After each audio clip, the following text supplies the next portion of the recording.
everyone, it's me. Today I'm back with another chapter of class 12 history, which is the chapter 5, and the name of the chapter is Through the Eyes of Travelers.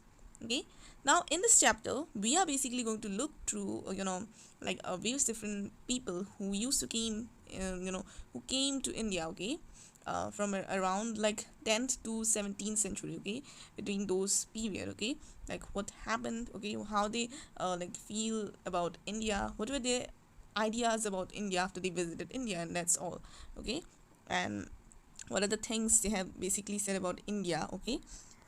Now we know that both men and women used to travel in those times, okay.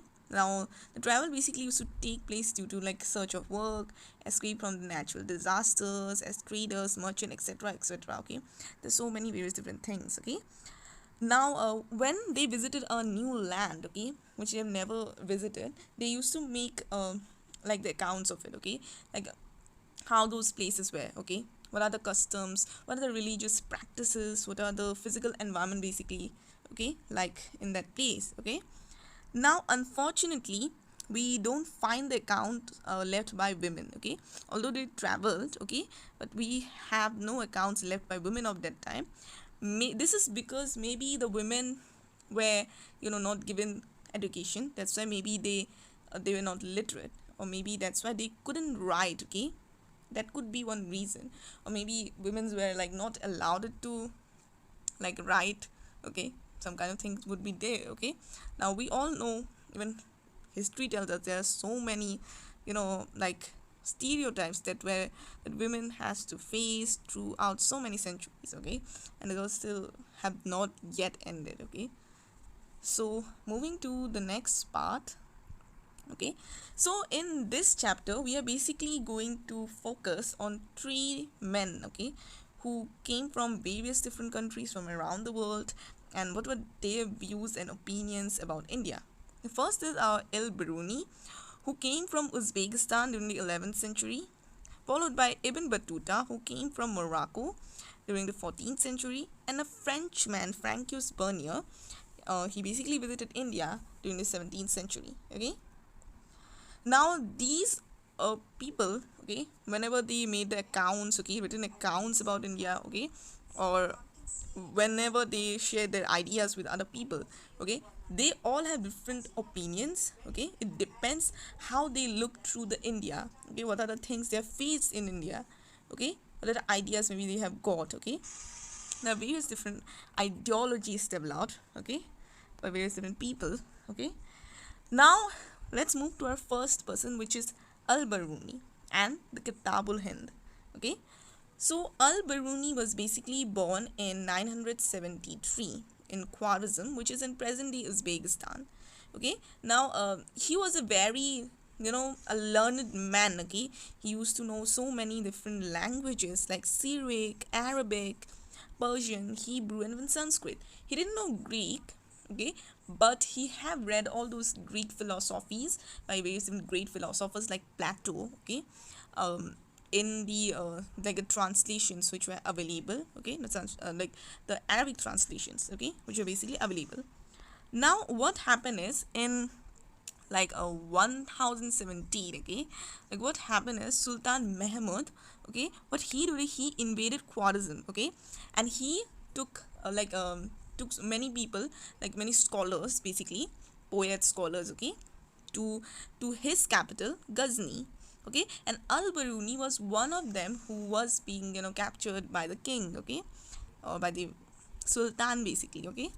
Now there he later on gradually started liking that city Ghazni, okay, and he spent his entire life, okay, until like his death by 70s, okay, like when he was 70 he passed away, okay. Now during the period he stayed in Ghazni, there he got to know about so many Sanskrit works on astronomy, mathematics, medicine, okay, which are basically translated to Arabic, okay. Now there he got to know about India, that these things were basically there in India. When he basically decided, it was like not unusual for him, okay, so that's why he came to India, okay. Now he basically came to Punjab, okay, when it basically became the part of the Ghaznavid Empire. Okay, now he started getting contacts with the local people. Okay, so and then like they built a mutual connection among themselves. Okay, now later on, what Albaruni, he learned Sanskrit. Okay, because he maybe wanted to read the original Sanskrit texts which were developed, okay, by the Indians basically. So hence he took help from some Brahmanas, okay, the Brahmana priests basically and scholars who knew Sanskrit, and from them he learned Sanskrit. Okay, later on. Now his travel literatures was already a part of the Arabic literature, like not his literature actually, travel literature, okay, was already accepted part of the Arabic literature, okay, by the time he wrote it, okay, about India basically. Okay, now this was like so like widespread, okay, because it was like they're far apart as the Sahara Desert, okay, and even in the west to the river Bogla in the north, okay. Now there were like very few people who have read Al-Biruni's work, okay, like before like 1500, okay, like many other others outside India may have done it, okay, previously maybe.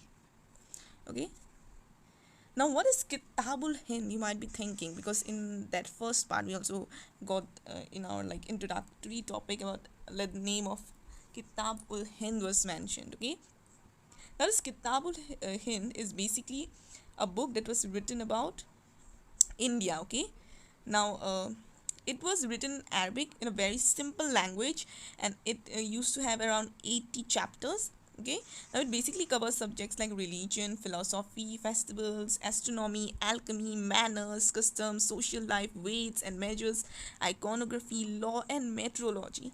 Okay, now these chapters which like whenever he Al-Baruni, okay, he used to have a very different and unique style of writing.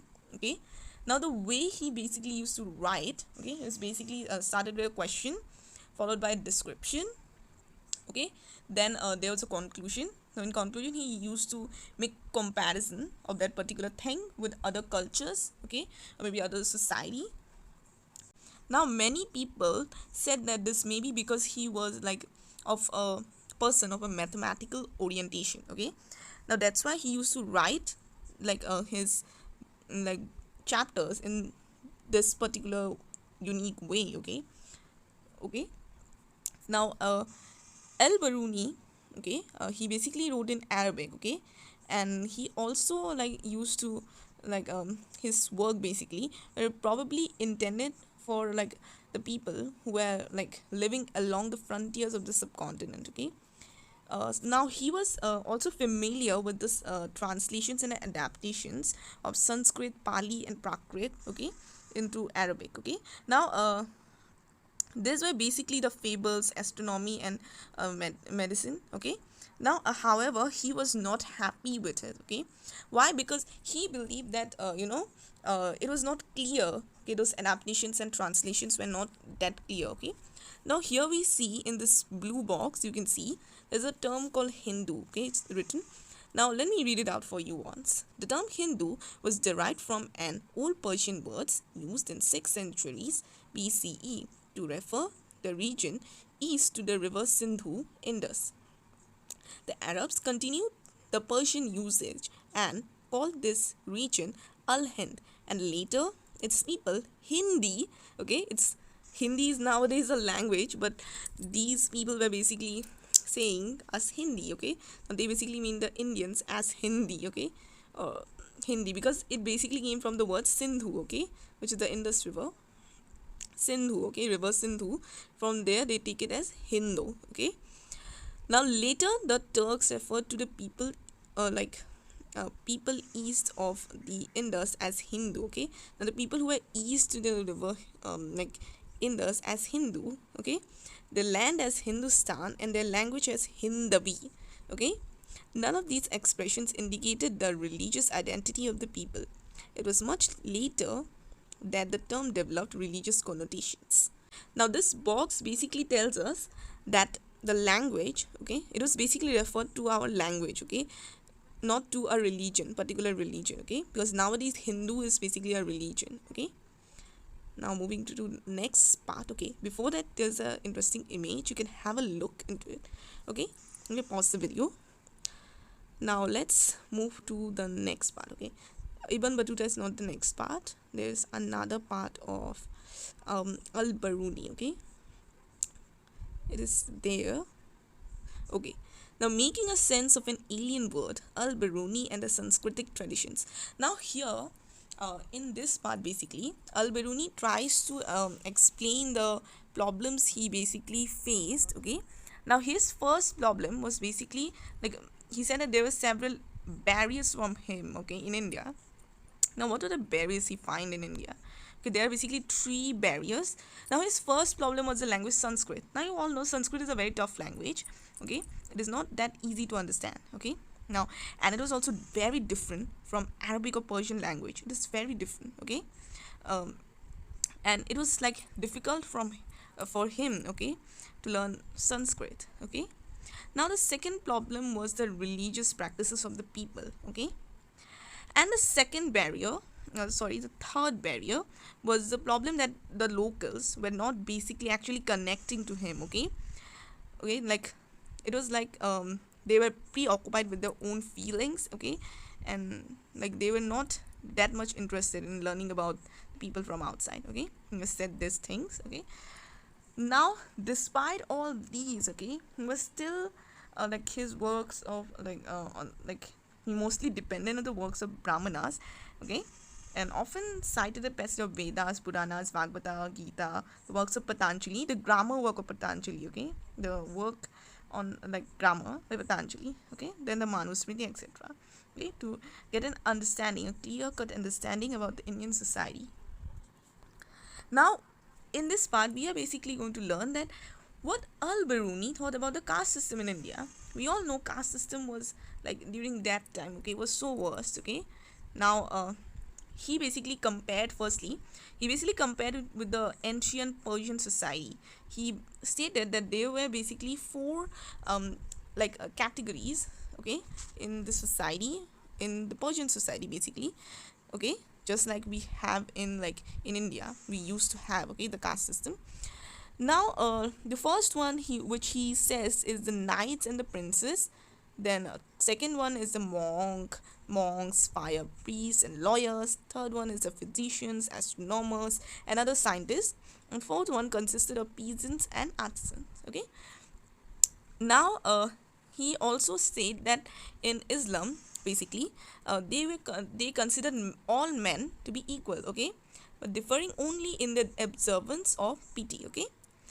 Now, in spite of his expectance of the Brahmanical description of the caste, okay, he still disapproved the notion which was the pollution, okay, the untouchability, okay. He didn't like it because he basically mentioned that the people, the environment, he basically gives the example of how our nature cleanses itself, okay. Now, he stated that the sun cleanses the air and the salt in the sea prevents the water from getting polluted. Okay? If were not so, insisted Al-Biruni, life on earth would have been impossible. He said, okay, the conception of social pollution intrinsic to the caste system was, according to him, contrary to the law of nature. Okay? Now, he basically didn't like this idea of pollution or the non-touchability, which basically were termed, okay, in our society, okay. Now the system of varnas, okay. Now as per Al-Biruni, okay, the system of varnas basically stated that the uppermost caste is Brahmanas, and Brahmana is basically the head of the Brahma. Who is Brahma? Brahma is basically a god, okay, which is believed to be the creator of this world, okay, as per the Hinduism, okay. Now, then it is the upper part of the body, hence it is the best among all, okay. It was believed basically. The next caste was Kshatriya. Now Kshatriya was from the shoulders and hands of the Brahma, okay. Then followed by Vaishyas, which were basically the thigh of the Brahma, and followed by the last caste, okay, Shudras, which were basically termed as the untouchables, were born from the feet of the Brahmana, like Brahma, okay, it is said. Now, these classes were basically differ so like many different things, but they used to like lived in a very mixed manner, okay, in same towns, same villages, etc, etc, okay. Now, we have seen that like Albaruni's description, okay, he basically was deeply, like influence of his study of the nomadic Sanskrit text, which has laid down the rules governing to the system from the point of view of the Brahmanas, okay. Now, he basically, whatever he read, okay, whatever he got to know about India was basically from the point of view of the Brahmanas, okay. Like, as like there were not many locals were being connected to him, as he's like previously said in the like the barriers part, okay. Then there were three barriers, okay. Now this was the problem, okay. Now another thing he said that like the antayaja basically means the born outside the system, okay. And and they were like basically often like expected, okay, to provide inexpensive labor to both peasants and zamindars, okay, which we will also learn in chapter 8 later on, okay. Now, he basically tried to explain the social happenings of India, basically how our society was back in that time, okay. Now, with this, we have completed our first part of the Ibn Battuta. Now, this was for today, and I'll be soon coming with the next part, which will be Ibn Battuta, followed by Francois Bernier and other topics which are there in this chapter. So, this was for today, and I hope you liked today's episode. Thank you.